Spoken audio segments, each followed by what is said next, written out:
자, 임대주택 정책 들어가도록 하겠습니다. 아주 중요한 거예요. 임대주택 정책이 거의 출제가 많이 됩니다. 특히 임대료 규제 정책에 좀 집중적으로 들어가도록 할게요. 자, 임대료 규제 정책이 최고가격제가 분양가 상한제랑 똑같아서 이게 문제가 좀 발생이 돼요. 그래서 어떻습니까? 단기와 장기가 좀 갈리거든요. 자, 들어가보도록 하죠. 자, 이게 임대료 규제입니다. 자, 임대료 규제. 자, 분양가 상한제라고 배우셨잖아요. 그래서 임대료, 이것도 상한제라고 얘기를 해요. 그래서 이것도 최고 가격제가 됩니다. 최고 가격제. 자, 그러면 균형이라는 걸 우리가 배우셨으니까 가격과 양이에요. 자, 공급과 수요가 만나서 균형을 이루죠. 그럼 시장에서 지금 거래되는 게 이 정도의 이제 균형으로 이제 거래가 되고 있죠. 그래서 이걸 균형 임대료라고 합니다. 또 시장 임대료라고 하죠. 자, 그럼 지금 100만 원 정도가 지금 정부가 봤을 때 거래되고 있단 말이죠. 자, 그럼 이거는 임대료 규제도 분양가 상한제처럼 저소득층을 위한 거니까, 자, 이거는 임차인을 보호하는 겁니다. 자, 그랬다 보니까 규제 임대료를 높게 규제할 수도 있고요. 규제 임대료를 낮게 규제할 수도 있는데, 자, 가볼게요. 규제 임대를 만약에 120만 원으로 규제한다 봐봐요. 자, 130만 원으로. 자, 그러면은 30만 원 올렸어요. 그럼 잘 생각을 해보세요.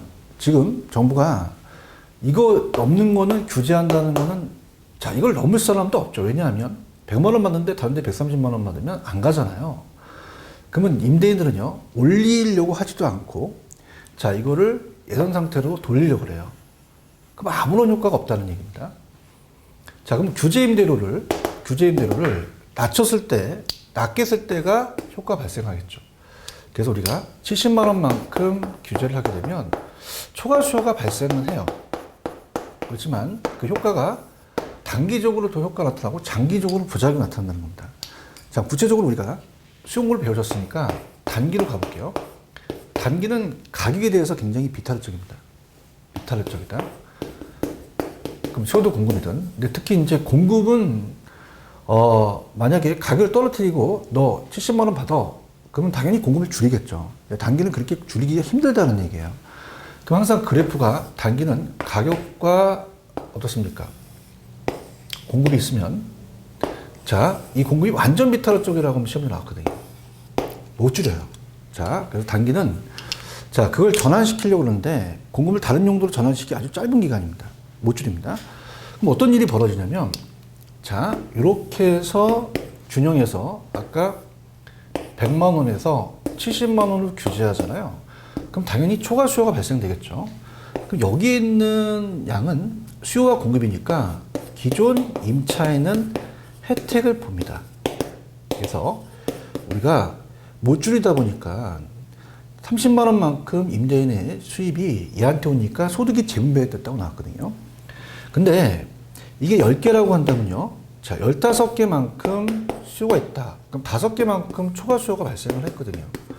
그럼 임대주택 구하기가 더 어렵습니다. 그러면 우리가 기존 임차인들은 우리가 당연히 혜택을 보면서 우리가 임차인들의 주거 이동이 저하되겠죠.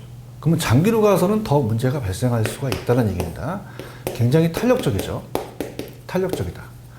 자, 그러면은, 자, 장기는 공급을 확 줄여버려요.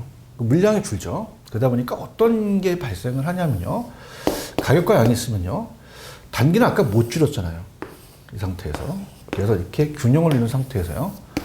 자, 여기서 100만 원 하던 거를 70만 원을 하더라도 초과 수요가 요만큼밖에 안 벌어졌거든요. 근데 장기는 공급이 감소한다는 게 시험에 나옵니다. 자, 공급을 줄여요.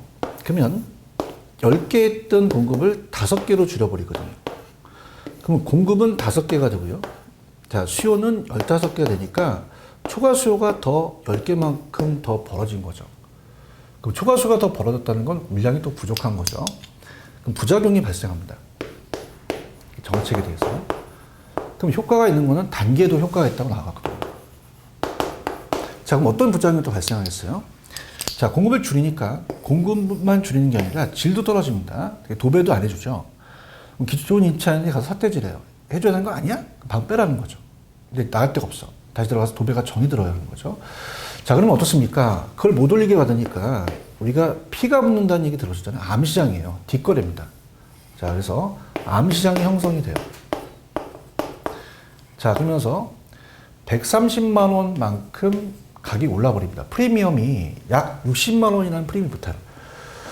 그럼 기존 임차인들은 혜택을 보지만 신규는 더 불리해지죠. 왜냐하면 신규 임차인들이 도심에 임차하는 기존 임차인들이 이동이 저하되다 보니까 외곽으로 나갑니다 보니까 자, 우리가 들어와도 물량이 없다 보니까 얻으려면 프리미엄이 형성되는 암시장의 뒷거래에 대한 프리미엄을 줘야 될 수밖에 없거든요. 그럼 신규보다는 우리가 기존보다는 신규 임차인들이 더 불리해져요. 하여튼 장기는 또 효과가 안 나타난다는 겁니다. 들어보도록 하죠. 자, 그러면 의에 가십니다. 임대료 규제는 최고 가격제입니다. 최고 동그라미. 그 다음에 자, 밑에 가시면은 임대료 상한선을 설정하죠. 그래서 2번 규제 임대료가 시장보다 낮은 수준에 설정되는 소비자 임차인 보호 동그라미. 자, 그러면 3번이 체크. 자, 시장 임대료가 규제 임대료가 시장 임대료가 높을 때는 아무런 영향을 주지 않습니다. 초과 수요도 발생하지 않죠. 그러면 수요와 공급에 아무런 영향을 미치지 못해서 임대료를 인상시키지 않고 시장 임대료는 예전의 수준으로 돌아가려고 하죠. 그래서 자, 제가 요약을 해놨어요. 오른쪽 가시면 최고 받을 수 있는 가격을 저소득층 임차인을 보호하고 수요자를 보호하고요. 시장 가격보다 낮게 규제했을 때죠. 자, 그러면서 어떻습니까? 높게 했을 때는 아무런 변화가 없고요. 낮게 했을 때 임대료 하락, 초과 수요, 공급 감소죠. 수요가 더 증가한다는 겁니다. 자, 그럼 효과로 가겠습니다. 그럼 단기는 수요 증가, 초과 수요가 발생하고 투자 깊이 질적 수요는 저하되는데 장기는 더 공급이 감소하죠. 용도 전환이 발생하니까 초과 수요가 더 발생해요. 주거 이동이 저하되고 암시장이 형성될 수 있다는 거죠. 그러니까 단기는 순기능, 장기는 역기능이 발생합니다. 그럼 단기보다 장기가 더 탄력적이어서 초과 수요가 더 벌어져 장기에 더 크게 나타난다는 거죠. 단기보다 장기에 더 초과 수요가 발생한다. 그럼 우리가 탄력성이 클수록 어때요? 초과 수요 부분이 더 커진다는 얘기는 자, 들어보세요. 자, 우리가 요게 좀 힘든데요. 비타로 쪽은 가파라요. 비타로 쪽은. 그럼 가격을 떨어뜨리게 되면 당연히 공급자는 공급을 늘리려고 하고 수요자는 또 공급을 줄이려고 하고 수요자는 늘리려고 합니다. 그러면 이렇게 만약에 여기가 공급이 8개. 자, 그 다음에 수요가 12개라면 4개밖에 초과 수요가 안 벌어져요. 근데 탄력적으로 더 줄이고 탄력적에서 초과 수요가 더 벌어지니까 안 좋아진다는 얘기죠. 탄력적에서 초과 수요가 더 커진다. 자, 그래서 밑에 나와 있는 것들이 여기 아까 했던 거와 연결이 되기 때문에 한번 읽어보시는데요. 다시 한번 체크하죠. 자, 임대업자 입장은 주택 투자 기피랍니다. 주택 공량 감소, 임대주택 다른 용도로 전환시키고요. 지효도 떨어집니다. 임차인들은 초과 수요가 발생하니까 특히 기존 임차인의 주거 이동이 저하되고 자, 어떻게 임차인이 집 구하기가 더 어렵죠. 정부는 소득세 감소됩니다. 암시장형 이중가격 형성돼서 사회적 비용이 더 증가된다는 거죠. 자, 그럼 기존 임대주택 공급이 감소하고 장기에 주택의 질이 저하되며 기존 임차인 단기 혜택이 있어서 주거이동 저하가 되더라도 새로운 임차인 높은 암시장 임대료가 지급돼서 불리해지는 우리가 새로운 임차인이 더 불리해지는 거죠.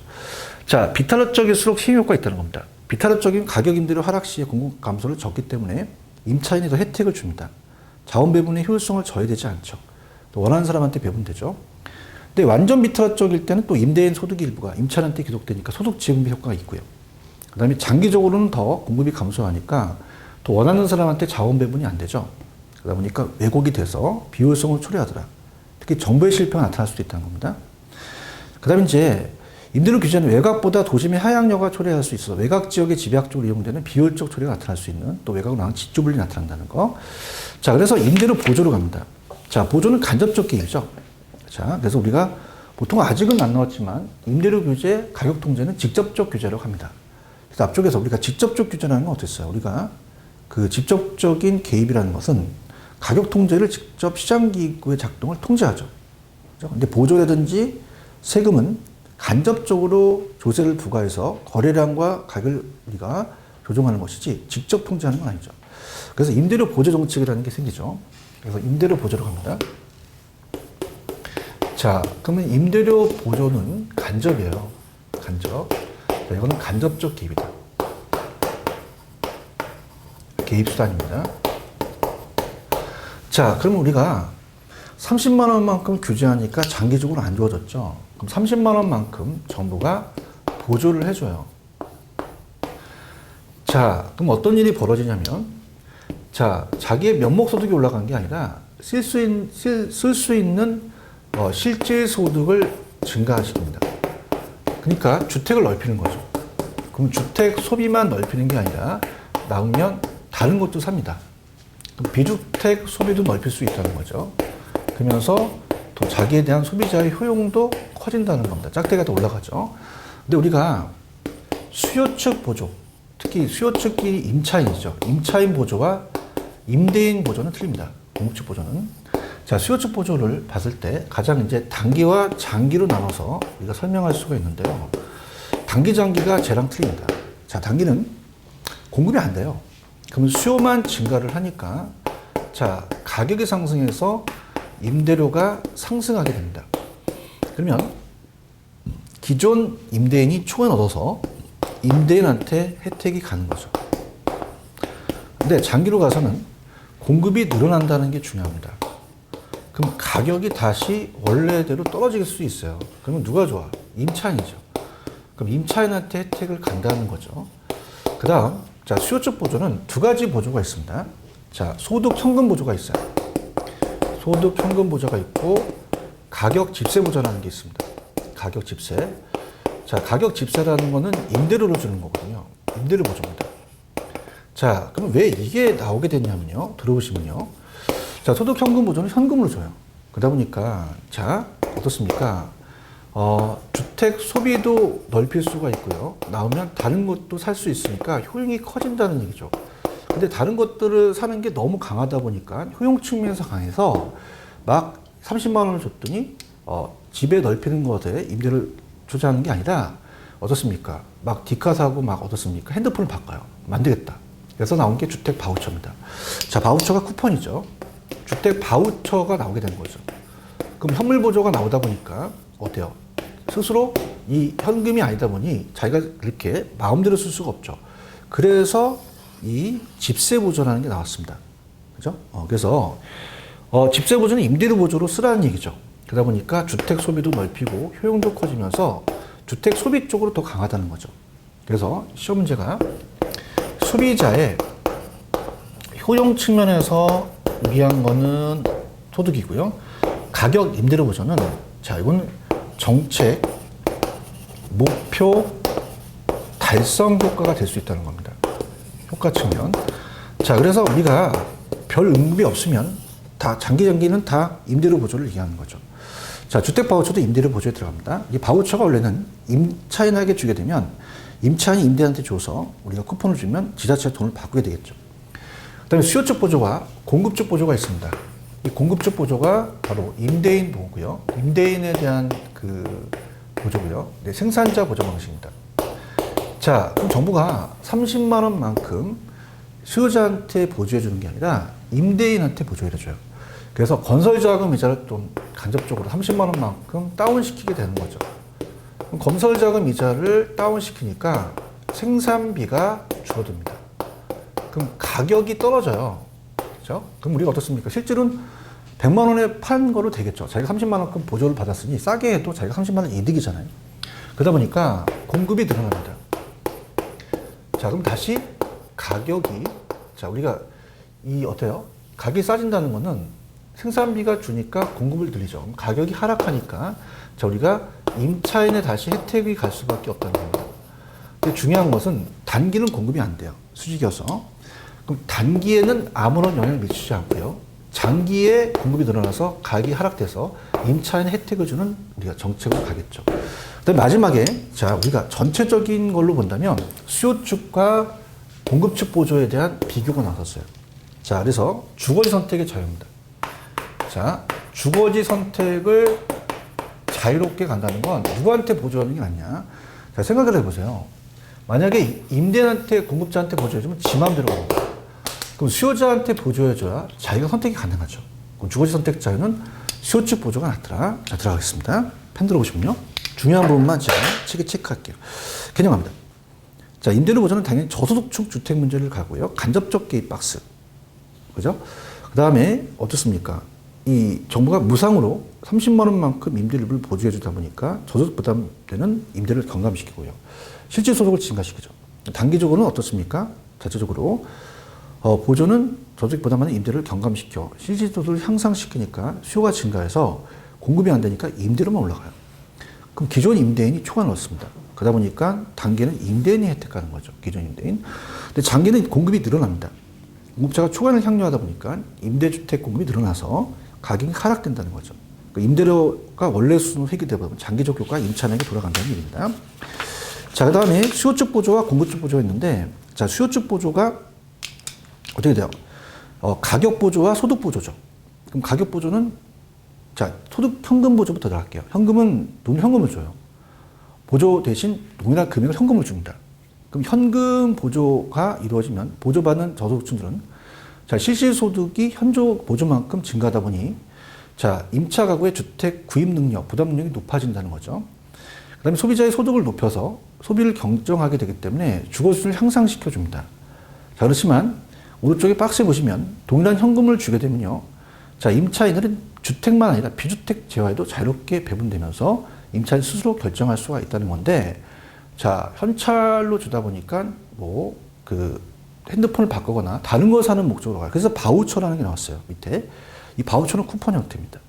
그래서 저소득 임차인한테 교부하면 임대인이 그걸 임차인이 임대인한테 주면 임대인이 직접 그걸 정부한테 내면 현금으로 교환할 수 있죠. 그리고 우리나라 이게 시행되고 있거든요. 일부 우리가 서울시에서 일부 시행하고 있다. 자, 그럼 좌측에 보시면은 비교를 본다면 가격 보조라는 자체는 주택을 임차할 경우 보조금을 지급하는데 그 보조금만큼 내 주택 가격이 상대적으로 낮아지거든요. 싸게. 그러면 이 보조는 어때요? 바우처 같은 거로서 주택가가 상대적으로 하락하니까 소비가 더 증가되는 목적으로 쓴다는 거죠. 그러니까 정책 목표 달성 효과의 주거 수준을 향상시키더라. 그럼 어떻습니까? 이 스스로 어때요? 이 비교를 본다면 자칭에 소비자의 효용 측면은 소득 보조 방식이 가격 보조보다 우월하겠죠. 근데 정부의 정책에 주택 소유를 증대시켜서 정책 목표 달성은 가격 보조가 낮다는 겁니다. 자, 그래서 공급 측 보조가 나오게 된 거죠. 자, 공급 측 보조는 저리 건설 자금을 지원해서 30만 원만큼 지원을 해주죠. 그럼 생산비가 다운됩니다. 그럼 공급이 확대돼서 가격이 하락되는데 단기적은 공급소의 수지니까 아무런 효과가 없어요. 장기적으로 공급이 증가해서 임대료 하락돼서 임차인 혜택을 가는 거죠. 그래서 우리가 이러한 생산자 보조 방식이 이제 공공임대주택에 또 사용되기도 하거든요. 자, 그래서 보조까지 가는데 공공으로 들어가도록 하겠습니다. 자, 공공주택의 주택이 단기와 장기가 예전에는 시험 문제가 자주 출제가 됐었는데요. 지금은 그렇게 빈번하게 나오진 않습니다. 그래서 얘가 조금 어려워요. 그래서 자, 우리가 보통 임대료 규제나 이 보조 정책은 어느 정도 단기 장기를 어느 정도 마스터할 수가 있는데요. 자, 공공은 단기 장기가 왜 어렵냐면 이 시장이 사적 시장과 공적 시장으로 구분되기 때문에 그렇습니다. 그래서 자, 이거는 어느 정도 이제 그 흐름대로 가는데 이 두 개의 시장이 있다는 게 헷갈려요. 자, 그래서 천천히 우리가 가볼 텐니다. 그래서 우리가 특히 공공임대주택이 좀 전에 이제 제가 얘기했던 공공임대주택에 대한 공급인데요. 자, 공공임대주택에 대한 공급입니다. 자, 공공은 직접적 개입이죠. 자, 그래서 아까도 말씀드렸지만 시장이 사적 시장과 공적 시장으로 나눈다는 게 굉장히 어렵습니다. 두 시장을 나눠버려요. 자, 그렇다면 어떤 일이 벌어지는지 한번 볼게요.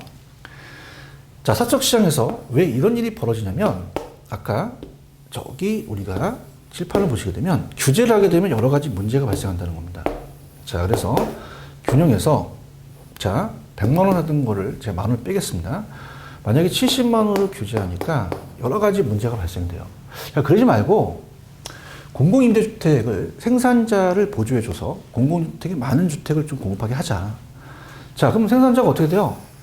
자, 아까 생산비를 우리가 어떻습니까? 줄이니까 얘네들이요, 공공주택을 맡겨버리면 실질적으로는 30만 원만큼 보조해서 100만 원보다는 70만 원을 싸게 팔 수밖에 없다는 거죠. 자, 그러면 또 기존에 있는 임대주택이 또 우리가 더 돌리게 되면 단기적으로 임대료가 많이 늘어나요. 늘어난다는 것은요. 자, 요즘 트렌드는 이거예요. 수요자가 가격에 대해서 굉장히 탄력적으로 바뀐다는 겁니다. 대체재가 많다 보니까 유리하겠죠.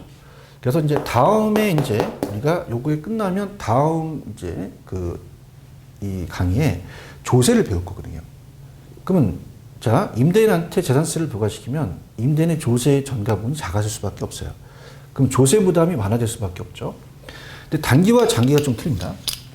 단기와 장기 갑니다. 자, 단기는 자, 여기가 싸지니까 여기 있는 수요자들이 공적으로 옮겨요. 옮길 수 있는 자격 조건이 있겠죠. 자, 그러면은 이쪽으로 옮겨버립니다. 그럼 어떻게 되냐면 가격이 떨어지게 돼요. 70만 원으로.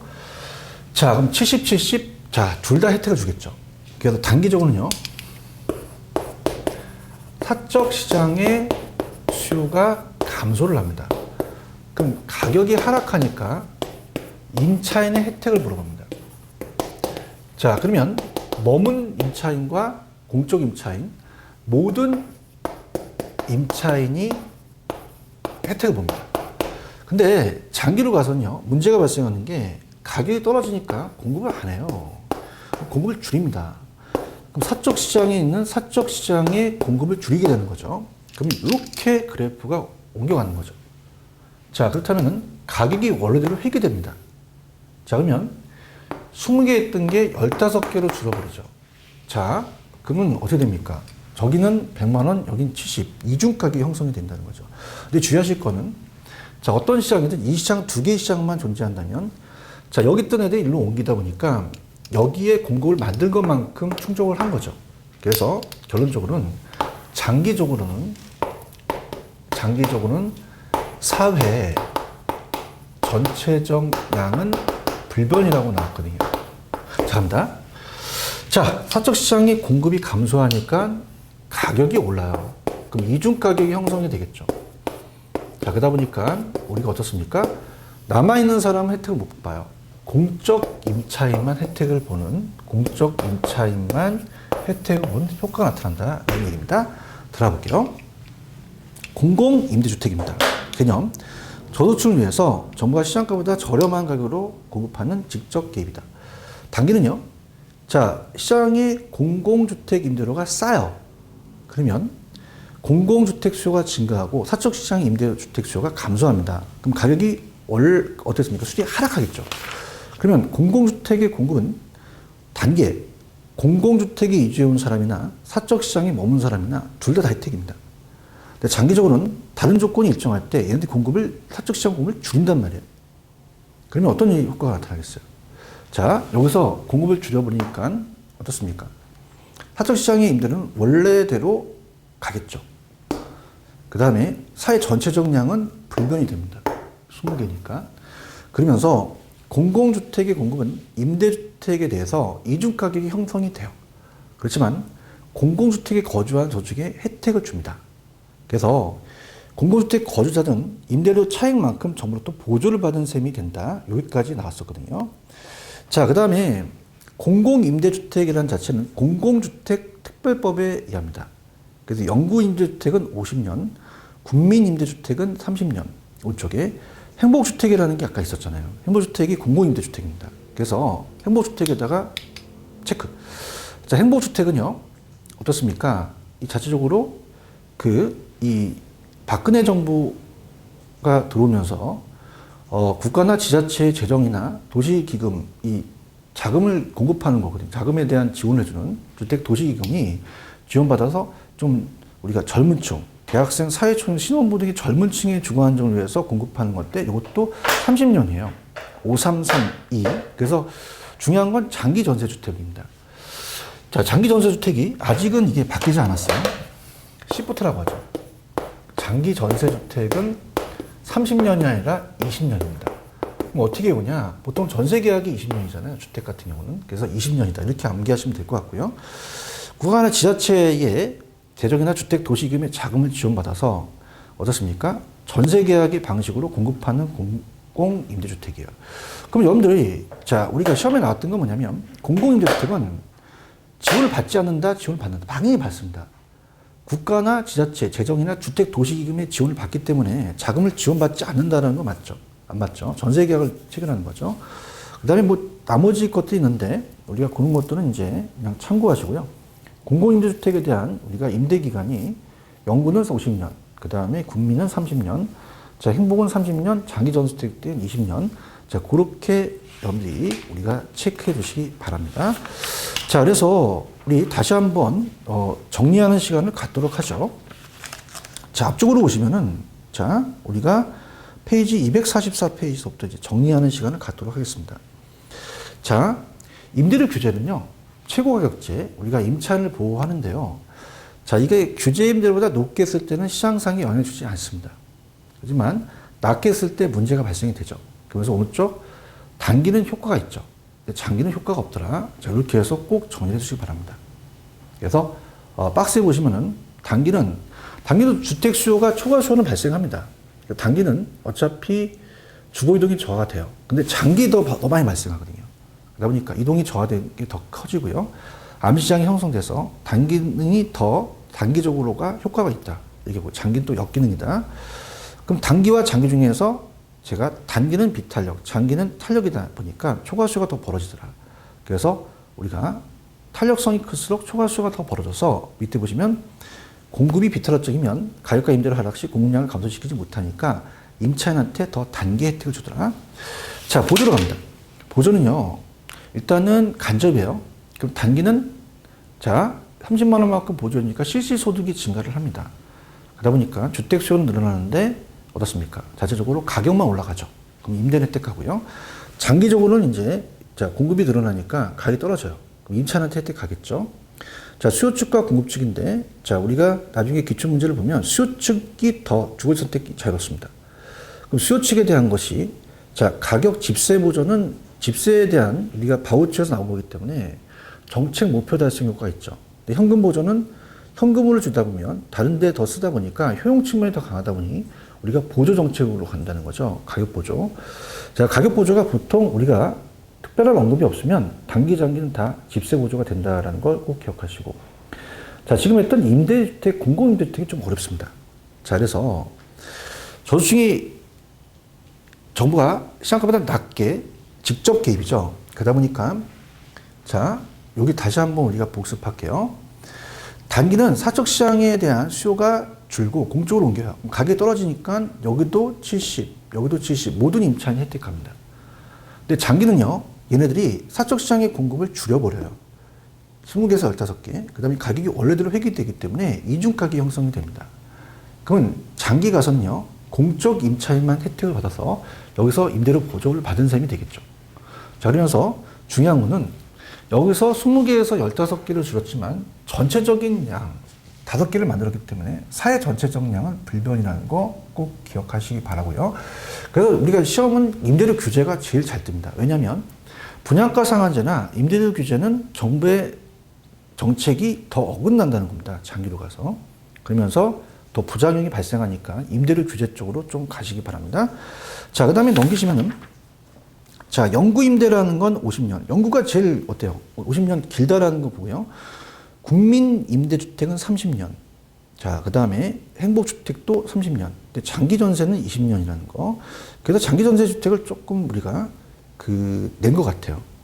그래서 우리가 장기는 전세를 끼고 이제 전세 계약을 맺는 거기 때문에 좀 짧죠. 20년의 임대 기간이 있다. 자, 그렇게 보시기 바랍니다.